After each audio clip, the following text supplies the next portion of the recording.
Guys, welcome to my new science session. तो आज भी हम डिस्कस करेंगे एचपीएसएससी के कुछ इम्पोर्टेंट क्वेश्चन।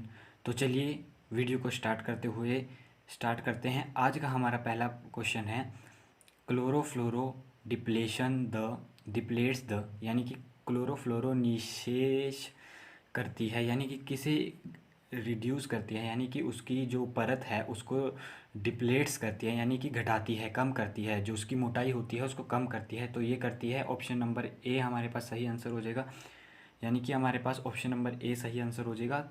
ओजोन लेयर की परत को कम करती है। अब हम समझते हैं सीएफसी।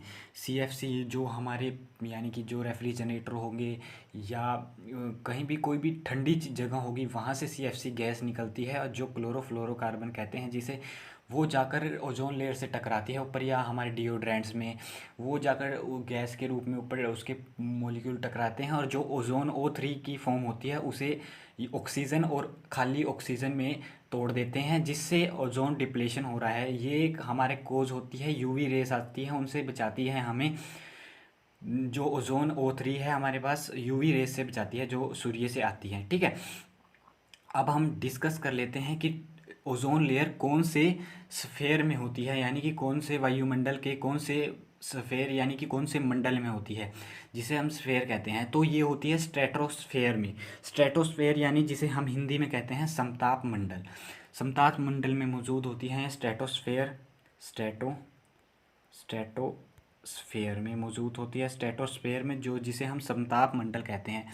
और आपसे क्वेश्चन ये भी पूछा जाता है कि हम धर पृथ्वी पे, यानी कि हमारे वायुमंडल में सबसे निचली परत कौन सी है, जिसे कहते हैं हम, कौन सी, जिसे कहते हैं हम ट्रोपोस्फेयर, हिंदी में कहते हैं क्षोभ मंडल।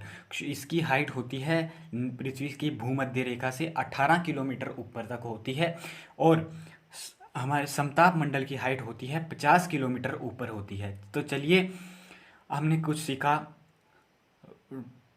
कि यानी कि जो ओजोन लेयर होती है प्रेजेंट होती है स्ट्रेटोस्फेयर में। ठीक है, तो चलिए अब नेक्स्ट क्वेश्चन पे चलते हैं। नेक्स्ट क्वेश्चन क्या कहता है कि सेफ्रोन यानी कि केसर for commercial use is obtain from, यानी कि व्यापारिक रूप से सेफ्रोन किसके कहाँ से ऑब्टेन किया जा सकता है। ठीक है, व्यापारिक रूप से सेफ्रोन के, यानी कि कॉमर्शियल यूज़ होता है जो सेफ्रोन का, जो कॉमर्शियल यूज़ होता है सेफ्रोन का, वो ऑब्टेन किया जाता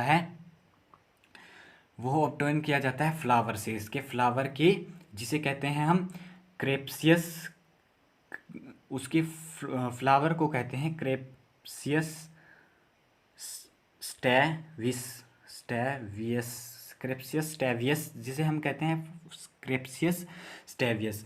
अब हम सीख लेते हैं कि बट अगर आपसे क्वेश्चन पूछा है saffron is obtain from which part of plant, तो आपने सीधा ऑप्शन देना है, ऑप्शन में होगा स्टिग्मा एंड स्टाइल, तो आपका ऑप्शन आंसर हो जाएगा। और एक बार्क ऑप्शन में दिया हुआ है, बार्क से हमें क्या, यानी कि जो छाल होती है पौधे की उसे प्राप्त होता है वो दालचीनी। कल हमने क्वेश्चन डिस्कस किया था कि दालचीनी किससे प्राप्त होती है, बार्क से, यानी कि उसकी पौधे की छाल से दालचीनी प्राप्त होती है।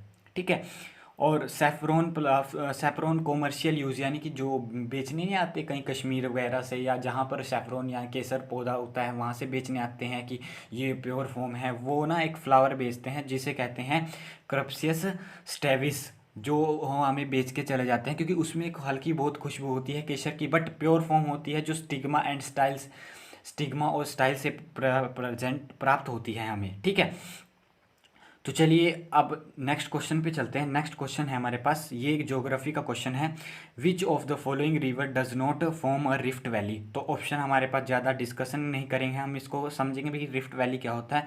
ये हमारे पास गोदावरी, ऑप्शन नंबर ए सही आंसर हो जाएगा। गोदावरी हमें जो रिफ्ट वैली में नहीं होती है, river does not from rift valley, यानी कि एक रिफ्ट वैली नहीं बनाती। रिफ्ट वैली का मतलब यानी कि बीच पहाड़ों, दो पहाड़ हैं उनके बीच से नदी बह रही है, उसे रिफ्ट वैली बोलते हैं, यानी कि वी शेप में एक रिवर बह रही है। नर्मदा भी ऐसी करती है, नर्मदा जो अमरकंटक की पहाड़ियों से निकलती है नर्मदा, और गोदावरी महाराष्ट्र से निकलती है, और ताप्ती राजस्थान के कहीं पहाड़ियों से निकलती है कहीं से।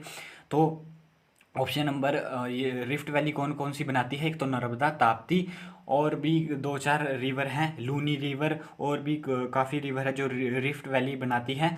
तो हम इतना ही डिस्कस करेंगे। तो अब हम चलते हैं नेक्स्ट क्वेश्चन पे। नेक्स्ट क्वेश्चन है हमारे पास, the largest production of ginger in India. ये भी ज्योग्राफी का ही क्वेश्चन है, क्योंकि इसमें बीच में मिक्स हो गए हैं, तो हम इनको भी डिस्कशन कर लेते हैं। तो सबसे ज़्यादा जो जिंजर उडियो यानी कि अदरक का उत्पादन करता है भारत में, वो होता है केरल। बट अगर अब हम हिमाचल का भी डिस्कशन कर लेते हैं, क्योंकि हिमाचल HPSSC का पेपर है ये। तो हिमाचल में सबसे ज़्यादा प्रोडक्शन कहाँ पे होती है? हिमाचल में सबसे ज़्यादा प्रोडक्शन होती है सिरमौर डिस्ट्रिक्ट, यानी कि इससे, और हिमाचल प्रदेश सेकंड नंबर पे कौन करता है? हिमाचल प्रदेश प्रोडक्शन करता है जिंजर की, यानी कि अदरक की। हिमाचल प्रदेश सेकंड नंबर पे है। तो चलिए अब नेक्स्ट क्वेश्चन पे चलते हैं। अब आपने कमेंट बॉक्स में लिखना है कि सबसे ज़्यादा चावल उत्पादन में कौन सा राज्य शीर्ष पर है। चावल उत्पादन और गन्ना उत्पादन में सबसे ज़्यादा, यानी कि केन शुगर में सबसे ज़्यादा उत्पादन में कौन सा राज्य शीर्ष पर है। नेक्स्ट क्वेश्चन पे चलते हैं। The Audible range for human ear, यानी कि ह्यूमन ईयर के लिए ऑडिबल रेंज कौन सी है? तो ये हमारे पास ऑप्शन नंबर सी, यानी कि 20 हर्ट्ज से 20,000 हर्ट्ज। अब जो भी ध्वनि 20,000 हर्ट्ज से ऊपर होगी, ये तो जो 20 हर्ट्ज से 20,000 हर्ट्ज तक, ये ऑडिबल रेंज, ठीक है। अब अल्ट्रासोनिक रेंज कौन सी होती है? अल्ट्रासोनिक यानी कि 20,000 से ऊपर जो बैट्स निकालते हैं, अल्ट्रासोनिक याद रखना, अल्ट्रासोनिक बैट्स और डॉल्फिन निकालते हैं, जिससे क्योंकि बैट्स को दिखाई नहीं देता, जो अल्ट्रासोनिक साउंड निकालता है, जो प्रोड्यूस होकर आगे जो भी, जब हम बैट्स चलता है तो अल्ट्रासोनिक वेव्स निकालता है, साउंड वेव्स निकालता है, जो आगे टकराकर, ये आगे किसी भी ऑब्जेक्ट में टकराकर जो उसके आगे होगा, हाँ, उसे पता लग जाएगा, और उसकी वापसी आएगी तो उसे फील होगी। तो अगर वो वापसी आ रही है तो आगे कोई ऑब्जेक्ट है तो अपनी दिशा बदल देगा, अगर नहीं आ रही हैं तो वो चलता ही रहेगा। तो चलिए अब हम करते हैं इंफ्रासोनिक। इंफ्रासोनिक यानी कि 20 हर्ट्ज से कम। तो 20 हर्ट्ज से ये कौन सकते रहते हैं? राइनोज और एलिफेंट, यानी कि राइनोज एक गैंडे, और एलिफेंट यानी कि हाथी सुन सकते हैं। तो चलिए नेक्स्ट क्वेश्चन पे चलते हैं। Which among the following the best conductor of electricity. Electricity का बेस्ट कंडक्टर कौन सा होता है? Option number D, silver. Because silver क्यों होता है? प्रीसियस है कौन? गोल्ड। बट सिल्वर क्यों होता है? सिल्वर का जो मेल्टिंग पॉइंट है वो काफ़ी बेहतर है एज़ कम्पेयर टू गोल्ड, क्योंकि गोल्ड का मेल्टिंग पॉइंट कम होता है, इसलिए इसे बेस्ट कंडक्टर नहीं कहते हैं इलेक्ट्रिसिटी का। बट अगर गोल्ड का मेल्टिंग पॉइंट अच्छा होता तो इसे बेस्ट कंडक्टर माना जाता है, लेकिन silver is the best conductor of heat and electricity also, ठीक है। बट अब हम डिस्कशन कर लेते हैं। सेकेंड नंबर पर आ जाएगा कॉपर, फर्स्ट नंबर पे सिल्वर आएगा, सेकंड नंबर पे आएगा हमारे पास कॉपर, थर्ड नंबर पे आएगा एल्यूमिनियम, जो यूज़ करते हैं हम एज़ कम्पेयर टू दिस। तो ये कुछ इंपॉर्टेंट क्वेश्चन डिस्कशन करें हमने HPSSC के जो साइंस के सेक्शन थे, और ऐसे ही नई आगे भी वीडियो साइंस सेक्शन पर आती रहेगी। अगर आपको वीडियो पसंद आई तो चैनल को सब्सक्राइब और वीडियो को लाइक कीजिए। Thank you.